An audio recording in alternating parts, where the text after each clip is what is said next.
Hello, कैसे हैं आप सभी। आई होप आप सभी बहुत अच्छे होंगे। मैं आप सभी का एक बार फिर से स्वागत करता हूं आपके YouTube channel basics of Dheeraj sir पे। जी हाँ, संधि ये हिंदी ग्रामर का एक ऐसा टॉपिक है जो स्कूल लेवल, कॉलेज लेवल और इवन कंपटीशन एग्जाम में बहुत ज़्यादा पूछा जाता है और बच्चे इसको देखते ही दूर भागते हैं। लेकिन यकीन मानिए, आज आप इस वीडियो के लास्ट तक बने रहिए। मैं आपको ऐसी ट्रिक बताने वाला हूं जिससे आप स्वर संधि, व्यंजन संधि और विसर्ग संधि को बहुत ही आसान शब्दों में याद कर लेंगे और जिंदगी भर नहीं भूलेंगे। चलिए सबसे पहले स्टार्ट करते हैं। देखिए, संधि आखिर होती क्या है। अगर हम एक बार इसकी परिभाषा देखें तो देखिए, दो वर्णों के परस्पर मेल से जो विकार उत्पन्न होता है उसे ही हम क्या कहते हैं, संधि कहते हैं। ये तो एक जनरल डेफिनेशन हो गई, परिभाषा हो गई। अब इसके तीन प्रकार होते हैं। हम सबसे पहले पढ़ते हैं। देखिए, स्वर संधि। स्वर संधि में मैंने देखिए इतना आसान बनाया है कि अगर आप लोग एक बार इसको अच्छे से ध्यान से पढ़ लेंगे तो बहुत आसानी से याद कर लेंगे। स्वर संधि 5 प्रकार की होती है। सबसे पहले हम देखते हैं गुण संधि।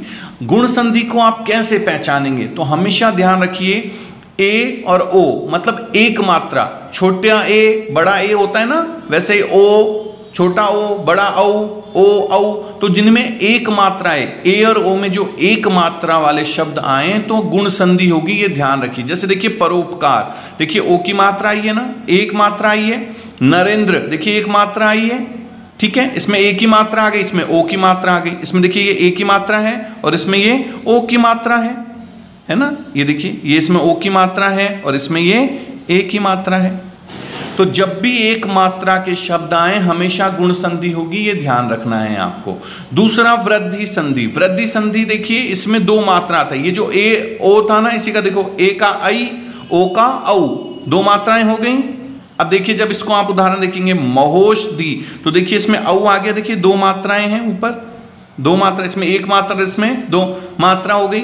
ऐसे इसमें देखिए तथैव में ये रहा दो मात्रा। तो गुण संधि में एक मात्रा के शब्द ए और ओ, बस ये ध्यान रखना है, और इसमें आई और औ दो मात्रा के शब्द आएंगे तो वो वृद्धि संधि होती है। अब हम देखते हैं दीर्घ संधि। देखिए दीर्घ का मतलब बड़ा, तो दीर्घ संधि में हमेशा बड़ा जो बड़ी जो मात्रा है वो आएगी। जैसे आ आया तो आ हो जाएगा। ऐसे छोटी ई बड़ी ई आएगी तो हमेशा बड़ी ई होगी, मतलब दोनों में से जो बड़ा होगा उसी की मात्रा आएगी। जैसे रामायण, देखिए आ गया, देवालय आ गया, भानुदय ऊ आ गया। तो जैसे छोटा ऊ और बड़ा ऊ, तो ये हमेशा मिलके क्या बनाएंगे, बड़ा ऊ। समझ रहे हैं। तो इस तरह से जब भी ये दो आपस में मिलेंगे तो हमेशा बड़ा वाला, इनका बड़ी वाली जो मात्रा है वो आएगी, इसीलिए इसको दीर्घ संधि कहते हैं। अब हम आते हैं यण संधि। यण संधि कैसे पहचानेंगे, तो देखिए व, र, य के पहले आधा शब्द, ये तीन शब्द अच्छे से याद कर लीजिए। व, र से रस्सी, य से यज्ञ, व से वर्षा, र से रस्सी, य से यज्ञ के पहले अगर आपको आधा शब्द दिखाई दे तो ध्यान रखिएगा वो यण संधि है। जैसे देखिए अत्यंत, तो देखिए त लग गया आधा, यह है, यह क्या आ गया, आधा त लग गया। अन्वय, देखिए इसमें आधा न आ गया, आधा न और व, ये रहा व क्या आ गया, आधा न लग गया, तो अन्वय। तो जब भी व, र, या देखिए इनके आगे आधे आधे शब्द आ रहे हैं तो ये कौन सी संधि हो गई आपकी, यण संधि। कौन सी संधि हो गई, यण संधि। ये आधे शब्द बहुत हैं। देखिए जैसे इसमें धात्विक में आधा त आ गया, अभ्यास में आधा भ से भालू आ गया। तो इस तरह से आप यण संधि को पहचान सकते हैं। अब आते हैं देखिए अयादि संधि। तो ये जो अयादि संधि है इनमें अधिकतम 3 शब्द होते हैं। ये बहुत बड़ा है, ये ध्यान रखिएगा, ये बहुत इंपॉर्टेंट शब्द है कि इसमें अधिकतर 3 शब्द का प्रयोग होता है। साथ ही ए, आई, ओ, औ नहीं आते। समझ रहे हैं, साथ ही ए, आई, ओ, औ नहीं आते, ठीक है। तो गायन, देखिए चयन, भवन, पावक। तो अयादि संधि में हमने देखा कि इनमें देखिए ए, आई, ओ, औ नहीं आते और अधिकतर 3 शब्द आते हैं, जैसे गायन, चयन, भवन और पावक। तो इस तरह से हमने जब ये देखा स्वर संधि, तो अब आप देखिए प्रैक्टिस कैसे करेंगे वो बहुत इंपॉर्टेंट है। आपने कुछ शब्द लिख लीजिए और ये पांचों के जो रूल्स हैं वो याद कर लीजिए। एक बार मैं दोबारा आपको रिपीट करवा देता हूं। जैसे देखिए गुण संधि का क्या था, इसमें एक मात्रा के शब्द जैसे ए, ओ, ठीक है। वृद्धि संधि में क्या आया था, 2 मात्रा के शब्द जैसे आई और औ, दो मात्राओं के शब्द आ गए। ऐसे ही दीर्घ संधि में हमेशा बड़ा, दो मात्राएं आएंगी, उनमें से जो बड़ा आएगा, जैसे अ आ आया तो आ, ए ऐ आया तो बड़ा वाला ऐ, ऐसे ओ औ आया तो बड़ा वाला औ, है ना, दीर्घ संधि। यण संधि में आधे शब्द या आधे आधे शब्द आते हैं, और अयादि संधि में 3 शब्द होते हैं, और इनमें ए ऐ ओ औ नहीं आते। तो ये था हमारा स्वर संधि को कैसे आसानी से पहचाने। जब आप कंपटीशन एग्जाम या स्कूल एग्जाम में जाते हैं तो बहुत दिक्कत होती है। तो अब देखिए कितना आसान कर दिया है मैंने। अगर आपको ये वीडियो अच्छी लगे तो इस वीडियो को ज़्यादा से ज़्यादा अपने दोस्तों तक पहुंचाएं। देखिए इससे चैनल जितना बूस्ट होगा, मेरे पास आप लोगों के लिए टॉपिक बनाने के लिए और भी बहुत से कारण होंगे, और आप लोगों के लिए अच्छे से अच्छे टॉपिक्स आएंगे। और ये तो स्वर संधि थी, आगे हम ऐसे ही व्यंजन संधि और विसर्ग संधि के बारे में भी पढ़ेंगे। व्यंजन संधि, देखिए व्यंजन के बाद स्वर व्यंजन होते हैं हमारे हिंदी में, छोटी क्लासेस में आपने खूब अच्छे से पढ़ा होगा। तो व्यंजन के बाद स्वर या व्यंजन आने से जो परिवर्तन होता है उसे व्यंजन संधि कहते हैं। मतलब व्यंजन के बाद स्वर या व्यंजन आने से जो परिवर्तन होता है उसे ही हम व्यंजन संधि कहते हैं। अब हम इसमें देखेंगे कि व्यंजन संधि को हम पहचाने कैसे, क्योंकि कंपटीशन एग्जाम में आता है कि निम्न में से कौन सी संधि है बताइए। प्लस आप स्कूल लेवल या कॉलेज लेवल पे जाएंगे तो ये आता है कि इसका संधि विच्छेद कीजिए। तो हम दोनों तरीके देखेंगे। पहले हम देखेंगे कि कैसे हम इनको संधियों को पहचाने और कैसे इनको हम तोड़ना और जोड़ना सीखें। संधि व्यंजन संधि को हम कैसे हल करना सीखें।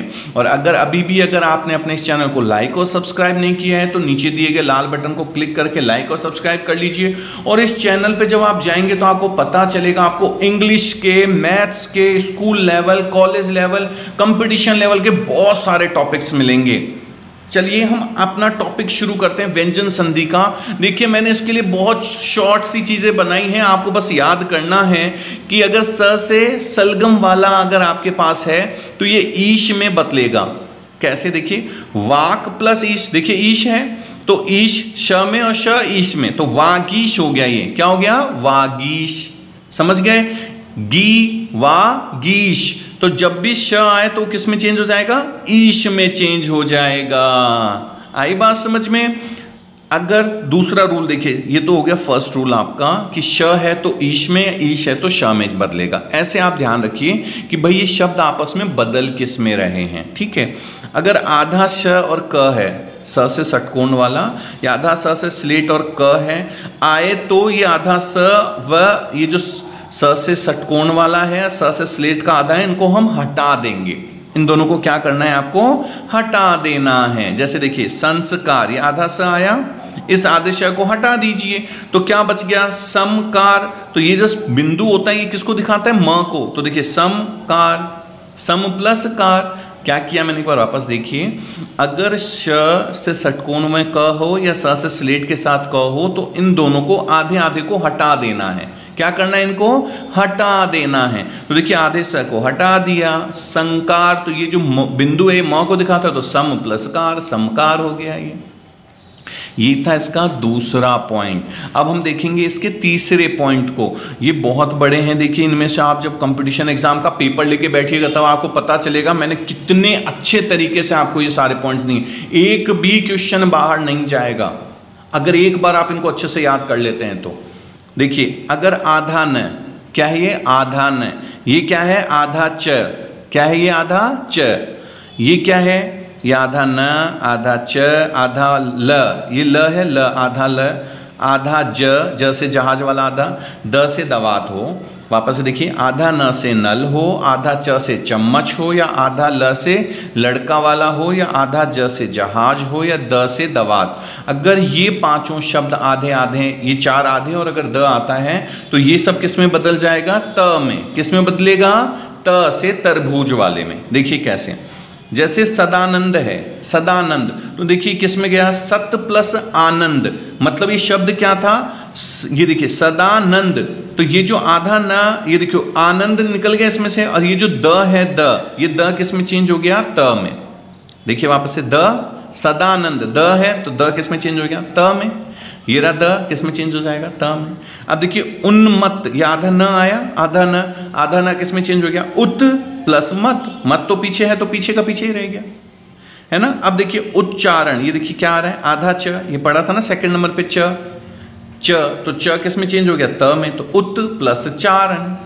देखिए कितना आसान है। उज्ज्वल, देखिए आधा ज आ रहा है, तो आधा ज किस में चेंज हो गया, त में, तो उत प्लस ज्वल।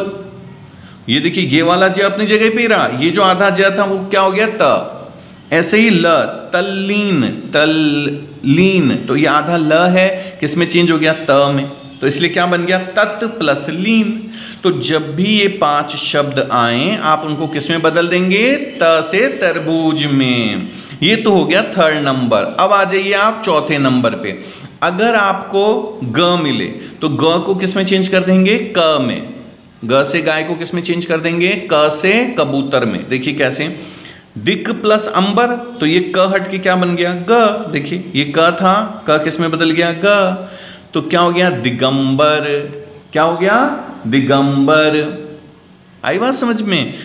ऐसे देखिए दिग्गज, अगर ग आ जाए, देखिए दिग्गज, तो ये जो ग है किस में चेंज हो गया, क में, दिक प्लस गज। आधा ग या पूरा ग हो तो किस में चेंज कर देंगे आप, क में। ये ध्यान रखिएगा हमेशा। ये देखिए ग आधा ग है, देखिए क में चेंज हो गया। तो वाग, वाग का क्या हो गया, वाक प्लस दान, दान तो अपनी जगह पे ही रहा, देखिए ये दान तो अपनी जगह पे ही है, बस ये ग का क्या हो गया, क। ये रूल नंबर 4 है आपका कि जब भी ग आए तो क में बदल दीजिए। अब अगला देखिए 5वां नंबर। ये जो बिंदु है डॉट ऊपर, जब भी ये ऊपर बिंदु दिखाई दे तो ये म में बदलेगा, ये हमेशा ध्यान रखिएगा। किसको दिखाता है ये, म को। जैसे संसार, तो ये देखिए स के ऊपर बिंदु है तो ये क्या हो गया, सम प्लस सार, संसार। संवाद, तो देखिए बिंदु हटा यहां से, ये बिंदु क्या लग गया यहां पे, म, तो सम प्लस ये वाद अपनी जगह पे, ये देखिए वाद का वाद ही है ना। तो इस तरह से आप इसके पॉइंट्स को बहुत अच्छे से कर सकते हैं। ये हमारा 5वां पॉइंट था। अब हम आते हैं अपने छठे वाले पॉइंट पे। 6 नंबर का पॉइंट क्या है देखते हैं। देखिए इसमें ये है कि अगर ड आ रहा है, जैसे ग क में बदला था वैसे ही ड किस में बदलेगा, ट में। ड किस में बदलेगा, ट। ड से डमरू, ट से टमाटर में बदल देना है। और व, ये व, ज, ये व और के लिए दिखा रहे हैं। और अगर ज से जहाज है तो वो च से चम्मच में बदल जाएगा। देखिए ड से डमरू, ट से टमाटर में, और ज से जहाज है तो च से चम्मच में। पहले हम उदाहरण देखते हैं ड और ट का। ये आपस में भी बदल सकते हैं, ध्यान रखिएगा। जैसे सट प्लस आनंद, ट है देखिए ट, तो ये रहा ट, इस ट का क्या कर दिया, ड। तो देखिए सट प्लस आनंद क्या हो गया, सडानन। ड आ गया ना, सडानन। ऐसे ही देखिए ज और च भी आपस में बदलेंगे। ज से जहाज, च से चम्मच में, तो देखिए च ये रहा, च किस में बदल गया, ज में। देखिए अच प्लस आदि, आजादी। च को किस में बदल दिया मैंने, ज में। तो ज च में बदलेगा, ड ट में बदलेगा। ये आपको बहुत अच्छे से याद रखना है। अगला देखिए 7 नंबर क्या है हमारे पास। 7 नंबर, टोटल सिर्फ 8 रूल हैं, सिर्फ 8 नियम, और किसी भी क्वेश्चन को लेके बैठिएगा, इससे बाहर नहीं होगा। ये ध्यान रखिए, इसीलिए कह रहा हूं बहुत अच्छे से देखिए इसको। अगर च से चम्मच है तो वो आधा च और छ में बदल जाएगा। मतलब अगर आधा च और छ है तो च से चम्मच में बदल दीजिए, च से चम्मच है तो आधा च और छ में बदल जाएगा। कैसे, उदाहरण देखिए। उत प्लस छिन्न, उत प्लस छिन्न क्या बन गया, उच्छिन्न। देखिए यहां पर इन्होंने हमें उत प्लस छिन्न दिया तो हमने क्या लगा दिया, देखिए आधा च और छ लगा दिया ना। ई की मात्रा तो इस पे पहले से ही है, तो छ जो था उसको हमने क्या किया, उच्छिन्न कर दिया। ऐसे देखिए वी प्लस छेद, ये देखिए छेद छ है, वापस से किसमें चेंज हो गया, विच्छेद। तो जब भी आपको च आए तो आधा च और छ लगा दीजिए उसकी जगह, तो उसमें वो चेंज हो जाएगा। अगला देखिए स से षटकोण, स से स्लेट में, ये बहुत जरूरी है। देखिए स से षटकोण किस में बदलेगा, स से स्लेट में। वह आधा स और ठ अगर है, आधा स और ठ अगर है तो वो आधा स और थ में बदल जाएगा। वापस से स से षटकोण किस में बदला, स से स्लेट में, और आधा स और ठ से ठठेरा वाला अगर है तो आधा स और थ से थर्मस में बदल जाएगा। कैसे, उदाहरण देखते हैं। वी प्लस सम, देखिए स आया तो स को मुझे स में बदलना है। देखिए विषम स में बदल गया, स से षटकोण, स से स्लेट किस में बदल गया, स से षटकोण में। तो वी अपनी जगह रहा, स का क्या कर दिया मैंने, स से षटकोण और म विषम हो गया। ऐसे देखिए नी प्लस संग, तो स की जगह स से, स्लेट की जगह स से षटकोण हो गया, बस इसकी जगह पॉइंट लग गया तो निसंग हो गया, है ना। फिर अगला युधि प्लस स्थिर। अब देखिए ध से धनुष, ध से धनुष, तो ध से धनुष युधिष्ठिर। अब हमारे पास जो है आधा स और थ ये रहा, ध से धनुष तो है ही नहीं, क्या है हमारे पास, आधा स और थ ये रहा, तो आधा स और थ से थर्मस को किसमें बदलना है, आधा स और ठ, ये रहा आधा स और ठ, युधिष्ठिर। देखिए आधा स और थ, आधा स और ठ में बदल गया। ये 8 नियम थे व्यंजन संधि के, जिनसे आप पूरी व्यंजन संधि को हल कर सकते हैं।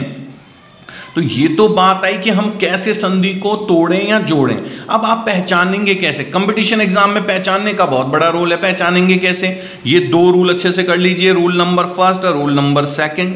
पहला रूल देखिए, अगर आधा च और छ आए, आधा न म आए, कहने का मतलब जब भी आधा कोई शब्द दिखे और एक पूरा शब्द दिखे, जैसे च से चम्मच आधा पूरा, ज से जहाज आधा पूरा, न म जैसे संस्कृत, निष्ठुर, अनुष्ठान, आधा शब्द पूरा शब्द आए, आंख बंद करके पहचान लीजिएगा ये व्यंजन संधि है।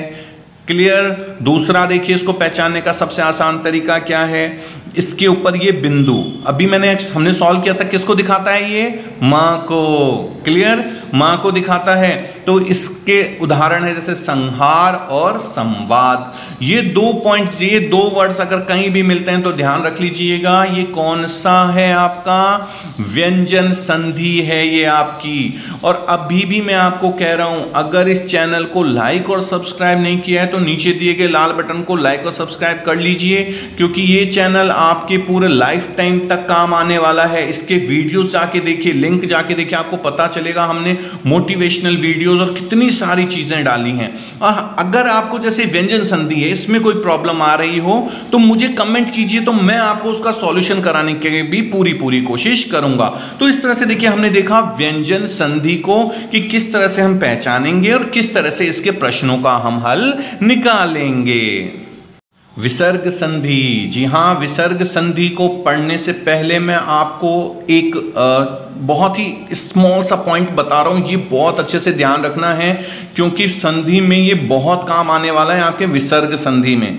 अघोष व्यंजन और घोष व्यंजन, क्या होते हैं अघोष व्यंजन, जैसे क से कबूतर वाली लाइन देखिए, क तो अघोष में आ गया, ख को भूल जाइए बीच में, ख हटा दीजिए, ग घ क से कबूतर वाली आती है ना लाइन, बस उसी से समझना है। क ख बीच में गायब कर दीजिए, ग घड़। फिर देखिए च से चम्मच, छ को गायब कर दीजिए, ज झण। आई बात।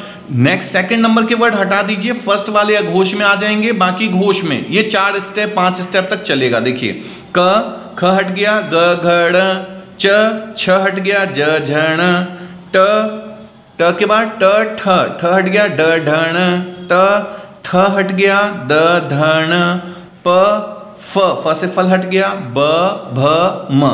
फिर य र ल व भी घोष में होते हैं। तो ये घोष और अघोष जो व्यंजन हैं ये आपको बहुत अच्छे से ध्यान रखने, नहीं याद हो तो अघोष व्यंजन में ये 5 शब्द याद कर लीजिए, क च ट त प। क्या, क च ट त प, ये आपके विसर्ग संधि में बहुत काम आएगा। और अगर अभी भी इस चैनल को लाइक और सब्सक्राइब नहीं किया है तो नीचे दिए गए बटन को क्लिक करके इसको लाइक और सब्सक्राइब कर लीजिए। जैसे मैंने पहले भी आपको बताया है, इस चैनल पे आपको बहुत कुछ मिलेगा, इवन कंपटीशन एग्जाम तक, और जब तक आप लाइफ में जिएंगे तब तक, क्योंकि टाइम टू टाइम हम मोटिवेट भी करने आते ही रहते हैं आप लोगों को। और देखिए क्या है, अगर आप लोग लाइक और सब्सक्राइब करते हैं, दूसरे बच्चों तक भी पहुंचाते हैं, अच्छा लगे तो, मैं ये नहीं कह रहा हूं कि आपको अच्छा नहीं लगे तो करना है, अगर अच्छा लगे तो लाइक और सब्सक्राइब कीजिए। इससे हमें भी ये पोटेंशियल मिलता है, थोड़ा सा हमें भी ये लगता है कि और अच्छे पॉइंट्स बनाएं बच्चों के लिए। संधि आप लोगों ने पढ़ी होगी, एक बार इस संधि को आपने देख के और एक बार लर्न करके देखिए, फिर आप खुद महसूस करेंगे कि हम लोग कितनी मेहनत करते होंगे। अगला देखिए, अब जो कंपटीशन में बच्चे हैं उनके लिए पॉइंट बहुत इंपॉर्टेंट है, पहचानना। आप विसर्ग संधि को कैसे पहचानेंगे, तो 3 ये शब्द याद कर लीजिए जो मैं आपको बताने जा रहा हूं।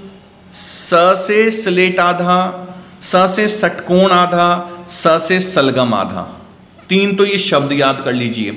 ठीक है, क्योंकि विसर्ग इन 3 शब्दों में बदलता है। और ये 2 मात्राएं याद कर लीजिए, एक ये कौन सी है, ओ की मात्रा, और ये र, ओ और र, ये 5 चीजें याद कर लीजिए। अगर शब्द में मिले तो ध्यान रख लीजिएगा, ये विसर्ग संधि है। वापस से देखिए, स से स्लेट आधा, स से षटकोण आधा, स से सलगम आधा, ये तो आधे आधे हैं जो कि विसर्ग इसमें बदलेगा। ओ की मात्रा और र की मात्रा, ये 5 चीजें हैं जो विसर्ग को दिखाती हैं। उदाहरण देखिए, एग्जाम्पल कैसे मिलेंगे आपको, जैसे दुष्कर, देखिए स से षटकोण आ गया, नमस्ते आधा स आ गया, निश्चल आधा देखिए श, स से देखिए सलगम वाला आ गया, यशोगान ओ की मात्रा आ गई देखिए इसमें। तो इस तरह से आप विसर्ग संधि को पहचान सकते हैं। विसर्ग संधि को पहचानने के बाद अब हम आते हैं कि कैसे हम विसर्ग संधियों का हल करें। स्कूल लेवल पर ये बहुत ज्यादा पूछा जाता है। तो देखिए, पहले तो पहचानना मैंने सिखाया, जो कंपटीशन एग्जाम्स के लिए बहुत जरूरी है। और अब मैं आपको बताऊंगा कि कैसे आप विसर्ग संधि का हल करेंगे, जो कि ना केवल स्कूल लेवल और कंपटीशन लेवल में भी आते हैं। इसके लिए आपको मैं 4 सिर्फ रूल बताऊंगा, 4 नियम बता रहा हूं, अच्छे से याद कर लीजिए और फिर आप एग्जाम्पल करके देखिएगा, तब शायद आपको समझ में आएगा कि मैंने कितने शॉर्ट वे में पूरा मटेरियल दे दिया है आपको। ठीक है, चलिए हम शुरू करते हैं। सबसे पहला नियम देखिए, अगर अ के बाद विसर्ग हो, अ के बाद क्या हो, विसर्ग हो, प्लस घोष व्यंजन हो। घोष व्यंजन अभी मैंने ऊपर बताया ना, घोष और घोष, तो घोष अघोष ये हो गए 5 शब्द, देखिए क च ट त प, बाकी जो भी है वो सब घोष व्यंजन है। ठीक है, अगर विसर्ग के बाद घोष व्यंजन हो तो ये ओ में बदल जाएगा। ठीक है, ओ, अब देखिए कैसे, जैसे मनः, तो आप बोलेंगे सर इसमें अ तो है नहीं, जिन बच्चों को नहीं आता एक बार मैं बता देता हूं। देखिए ये जो न है ना, इसको ऐसे लिखेंगे, म प्लस इसके पीछे कोई मात्रा नहीं है तो अ, प्लस न प्लस अ, ऐसे। आई बात समझ में? तो ये अ है, अ के साथ क्या है, विसर्ग, क्योंकि न के पीछे मात्रा कौन सी लग रही है, अ की मात्रा, उसकी बात कर रहे हैं हम। आई बात समझ में?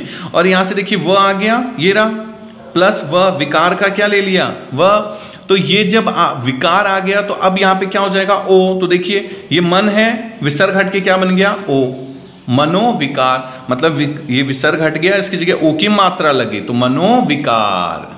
ठीक है, दूसरा रूल देखिए इसका, जो सेकंड नंबर का रूल है कि अगर आपको विसर्ग प्लस अघोष व्यंजन, अघोष व्यंजन 5 है, मैंने अभी बताया आपको, क से कबूतर, च से चम्मच, ट से टमाटर, त से तरबूज और प से पतंग। ठीक है, अगर ये 5 शब्द हैं विसर्ग के बाद, जैसे दिख रहे हैं, देखिए ये रहा विसर्ग के बाद क्या है, देखिए यहाँ पे क, विसर्ग के बाद यहाँ पे क्या है, च, विसर्ग के बाद क्या है, छ, विसर्ग के बाद क्या है, त। तो जब ये 5 शब्द आपको दिखाई दें तो अब आप किस में इसको बदलेंगे वो देख लीजिए। क और प, इन दोनों में तो देखिए ये स से स्लेट वाला आधा आगे लगा देना है, आधा स से स्लेट किसमें, क और प में। ठीक है, और अब देखिए च, और अगर छ भी आता है, अगर देखिए छ से जैसे छतरी वाला छ आता है तो उसमें भी ये आधा स से सलगम वाला आगे लगा देना है। क्या लगा देना है आगे, स से सलगम वाला। और अगर आपके पास ट आता है, तो ट में आप क्या लगा देंगे, आधा स से षटकोण वाला। ठीक है, अब देखिए इसका उदाहरण, जैसे क था तो क को मुझे किस में बदलना है, आधा स और क, तो देखिए आधा स और ये क, तो नमः प्लस कार क्या हो गया, नमस्कार। ऐसे नी प्लस चल, देखो च से पहले क्या लगाना था, स, च से पहले देखिए आधा स से सलगम वाला, तो देखियो निश्चल हो गया। ऐसे ही छ है तो निश्चल हो गया। मनः प्लस ताप, देखिए त आ गया, तो त से पहले भी आपको क्या लगाना है, आधा स। ठीक है, ये त का भी मैं बता देता हूं, पर ये त है तो त के लिए भी आपको क्या लगाना है, आधा स और त। ठीक है, तो देखिए आधा त और ये आधा स और त, तो निष्ताप कहने का मतलब है अगर ये अघोष व्यंजन आपको मिल जाते हैं तो इनके आगे आपको या तो स से सलगम या स से स्लेट, ये दोनों में से, या स से षटकोण आधा लगाना है। ये देखना है कि उस शब्द पे कौन सा फिट बैठ रहा है। अगर नहीं भी, अगर ये आपको दिक्कत होती है तो ये देखिए किस पे फिट हो रहा है, नहीं आ रहा तो ये 6 तो इनको आपको याद कर लेना है बस। ठीक है, ये था दूसरा नियम। अब हम आते हैं अपने तीसरे नियम पे। देखिए तीसरा नियम क्या है इसका, बहुत ही सिंपल सा, इसको भी मैंने बनाया है कि अगर ई और ऊ के बाद विसर्ग हो, ई ऊ के बाद क्या हो, विसर्ग हो, और उसके बाद क ख या प फ आए, ये 4 शब्द कौन से, क ख, प से पतंग या फ से फल आए, तो ये सब स से षटकोण में बदल जाएंगे। वापस से देखिए, विसर्ग से पहले क्या होना चाहिए, ये ध्यान रखिए, ई से या ऊ, ई या ऊ, जैसे नी है नी, तो नी का देखिए एक बार इसको तोड़ रहा हूं मैं, देखिए ना प्लस ई आ गया, प्लस देखिए विसर्ग प्लस ये क्या आ गया, क, इसका शुरू का क, तो ई प्लस विसर्ग प्लस क, तो देखिए ई विसर्ग और क आए, तो किस में बदल देना है, स से षटकोण में, तो देखिए बदल गया स से षटकोण, निष्काम। ऐसे अगर फ, ये 4 शब्द ध्यान रखिए, और ये इधर दो शब्द होने चाहिए, ई या ऊ की मात्रा, जैसे इसमें ई है या फिर ऊ की मात्रा हो, और इधर ये 4 शब्द, क से कबूतर, ख से खरगोश, प से पतंग या फ से फल, तो स से षटकोण लगा देना है, जैसे नी प्लस फल, तो देखिए निष्फल, लगा दिया आधा सा, तो निष्फल। ये तीसरा नियम हो गया आपका। अब हम पढ़ेंगे 4th और लास्ट नियम क्या है इसका, देखिए चौथा और आखिरी नियम क्या है इसका, वो भी देख लेते हैं। देखिए कि अगर विसर्ग के प्लस घोष व्यंजन हो, घोष व्यंजन मैंने आपको बताया था, अघोष में 5 शब्द होते हैं, अघोष में कौन कौन से हैं, देखिए क, और उसके बाद कौन सा था, च, ट, त और प, ये तो हो गए आपके अघोष। कौन से होते हैं ये, अघोष। इनको छोड़ दीजिए, बाकी जितने भी हैं वो घोष हैं, नहीं याद होता बस ये 5 याद कर लीजिए आप। तो विसर्ग प्लस अगर घोष व्यंजन है तो वो किस में बदल जाएगा, र में। किस में, र से रस्सी वाले र में। तो देखिए स्वह प्लस ग, स्वह प्लस ग, तो ये स्वर्ग बन गया। क्यों बना उसका रीजन देखिए, ये रहा विसर्ग, अब विसर्ग के बाद ये घोष व्यंजन ग आ गया ना, तो इसीलिए र की मात्रा लग गई, ये र की मात्रा ऊपर लगेगी, ठीक है, ये ध्यान रखिएगा। निहि प्लस धन, देखिए वापस से विसर्ग के बाद क्या आ गया, घोष व्यंजन है ना, क्योंकि इन 5 में से तो नहीं है, तो इसीलिए निर्धन हो गया, ध के ऊपर लग गया। ऐसे ही देखिए दुह प्लस लब, अब ये देखिए ल, विसर्ग के बाद ल, ये भी घोष व्यंजन है, इसीलिए दुर्लभ हो गया। तो ये जो 4 नियम है, इससे आप विसर्ग संधि का कोई भी प्रश्न हल कर सकते हैं, चाहे आप स्कूल में हो, कंपटीशन में हो, जिस भी एग्जाम में आप बैठे हो, बहुत आसानी से आप हल कर सकते हैं। तो इस तरह से देखिए मैंने पूरी कोशिश की है कि कम से कम समय में आपको ज़्यादा से ज़्यादा मटेरियल कैसे मिल सके, कैसे आप पहचान सकें विसर्ग संधियों को, फिर कैसे उनका आप हल निकाल सकें। तो इसलिए देखिए आप इनको अच्छे से कीजिए, कोई भी समस्या है तो मुझे कमेंट कीजिए, और देखिए अपने इस चैनल को, ये मेरा नहीं आपका चैनल है, इसे ज़्यादा से ज़्यादा लोगों तक पहुंचाइए, क्योंकि देखिए अगर आपको अच्छा लगेगा तो ही आप पहुंचाएंगे, तो पहले आप सेटिस्फाई हो जाइए, और अगर आपको लगता है अच्छा है तो आगे भी भेजिए, ताकि हम और भी ऐसे नए नए पॉइंट्स, नए नए टॉपिक के साथ आपके साथ वापस से मिल सकें। तब तक के लिए थैंक यू सो मच।